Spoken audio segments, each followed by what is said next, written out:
What you witnessed, at the beginning, the dawn of really the cable industry and the build out of it, it's now being very much dismantled for a host of reasons.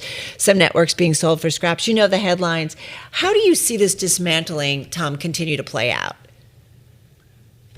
Well, we had during my era, the 80s and the 90s, so the early 2000s, sort of the cable TV revolution, which morphed into the digital revolution and streaming and all that, where people really got to watch whatever they wanted, whenever they wanted, on whatever device. And now we're moving into the AI revolution. So the media industry is in a constant state of flux, always sort of, influenced greatly by technology. And, it's hard to say where it's going to go, but we're going to see more consolidation amongst the legacy media companies. That's for sure. There's a few deals in place right now, as you know.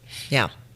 Well, speaking of those deals, the fate of Warner Brothers Discovery, David Zaslav mentioned in your book a few times. Do you have a view on whether that company should go to Netflix or Paramount Skydance? Yeah, I think it's a better fit. And, you hate to see another movie studio sort of disappear in a form of consolidation. And Warner Brothers is like the king of, the most treasured studio of all. But of the two alternatives, I think the Netflix one is more interesting and bodes better for people in the business and bodes better for consumers. In the case of Paramount, you really have two legacy companies merging together. They talk about $9 billion worth of cost savings, and that means more people on the street. It's not that interesting of a combination as taking someone like Netflix, which is a sort of a quasi-digital company, and marrying that with Warner Brothers seems to be a better fit, if you were to ask me, which you just did. What about, and a lot of your book goes into your relationship with Sumner Redstone. We're going to get to some of that in a minute. What do you think he would think about today with what's going on at Paramount Skydance? You describe him as being just so obsessed with the company's stock price and always trying to buy more shares. You describe him as always being on the phone with his stockbroker at the time because that's how it worked at the time. What do you think he would think of what's happening at Paramount Skydance? Well, I think he'd be sad. He'd be sad to see what became of the empire that he, was a major force in creating, and how the values deteriorated, and how Viacom sort of missed the moment, if you will. They missed the moment in the digital transition. You just compare it to Disney, which spent, say, they doubled down on their content creative abilities. They spent $16 billion buying Pixar and Lucasfilm and Marvel, which made them a little more invincible. On the other hand, Viacom spent $16 billion on stock buybacks, which, was great if you were cashing in stock options, but not so good for the long-term viability of the company. Hey, on that, I think about MTV. You were one of the people who got this, up and running. And for such a long time, it was just so much a part of our kind of cultural fabric. And then went from music to, dealing with political issues and really the issues of our time, if you will, and became an important place for even politicians to show up at during campaigns. Having said that, it is, reduced drastically and dramatically. I don't know, what is it like to see that? And I wonder if, today, could it be created today, or could it be in some other form? Well, it's sort of like looking back and seeing your old high school on fire. Yeah. It's they haven't really put any money or effort into MTV for, I don't know, 15 years or so. I think all the music people who were there left. They even sawed the music television off the bottom of the logo, and it became sort of a repository for grade B reality shows, well off its original mission. I do think that MTV could be reinvented in a digital format to be a more interesting curator of music these days. Music's still a huge category, and there's a huge amount of listening going on.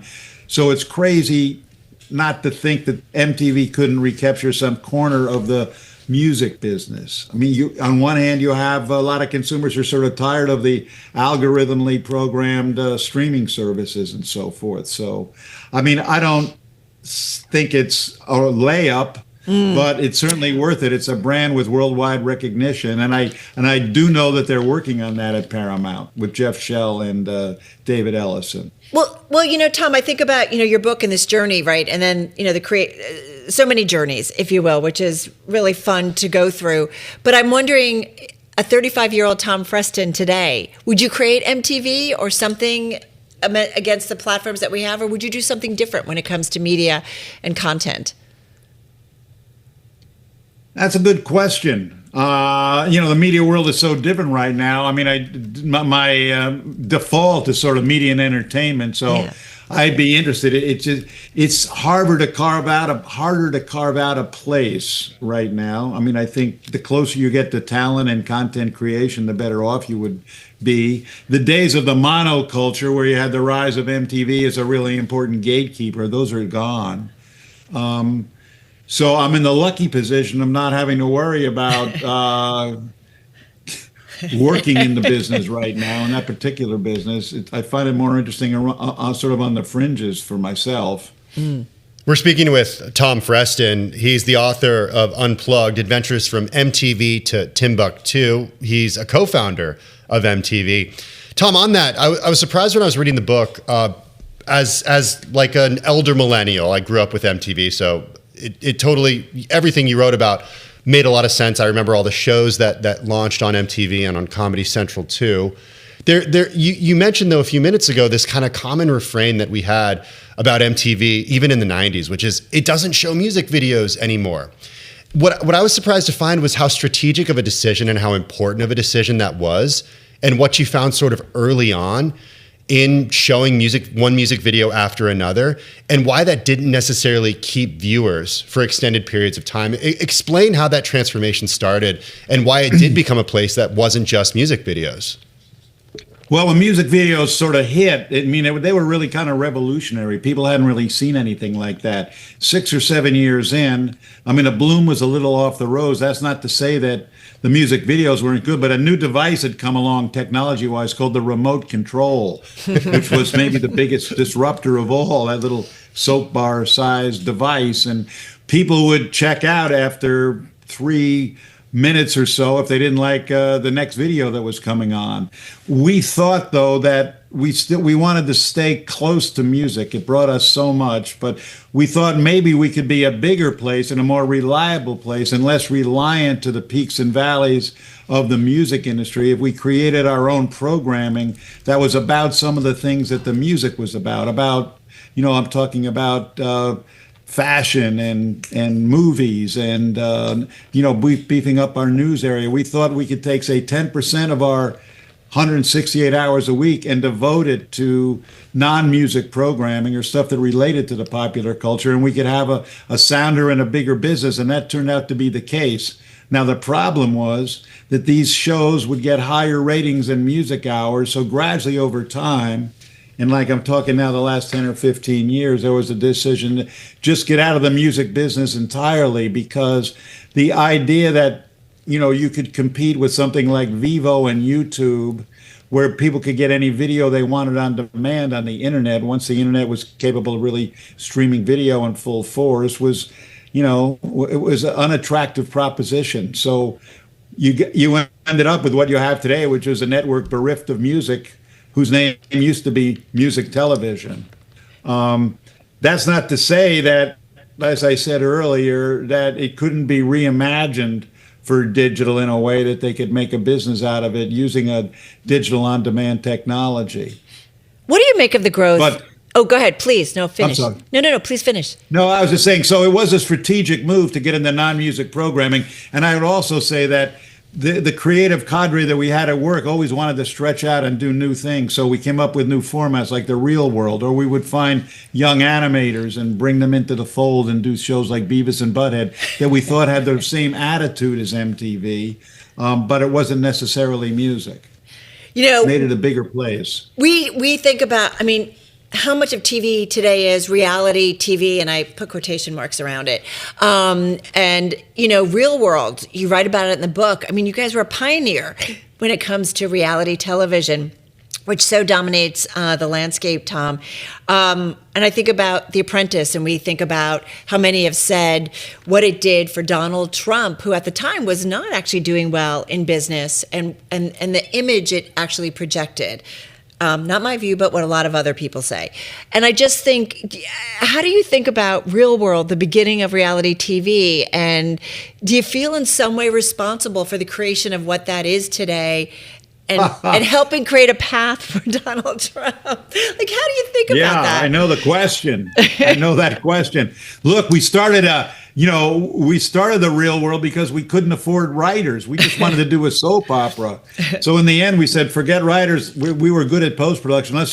Let's put 7 or 8 people in a loft and tape them and then make it into episodes. That became this new low-cost form of programming. And then we did celebrity reality show with the Osbournes. Those were the first 2 real reality shows, and it was very attractive to the networks. As their business model began to deteriorate, they could make shows that people wanted to see at a much lower price. And yes, it led to like Naked and Afraid and The Bachelor, and worst of all, or maybe best of all in some people's mind, The Apprentice. It brought us the new president of the United States. So I don't feel responsible necessarily for that, but there is a through line that when television programming became less scripted and more real. And it's funny, I think about, we've got a world where everyone can be a content creator, and we have a man in the White House, our president, who's very good at creating content, for better or worse. People can make the debate. Is it free speech at its fullest when you think about the ability for anybody and everybody with their phone that can make content, or is it kind of a reveal of mankind at its worst? I'm just curious how you think about this. Well, it's a reveal of mankind at its best and its worst. I mean, it's true. Everybody is their own individual broadcaster. They can create content, share it, comment on other people's content. People comment on yours. I mean, that's really been the social media revolution. It's really been a whole new paradigm for media. And yeah, it can be very disappointing at times to see what people do and come up with and what they say. And, that's a much larger issue owing to a larger discussion for which I don't know there's a solution. But yes, all the guardrails and program standards and things that we used to enjoy and adhere to in the 80s and 90s, they've all vanished.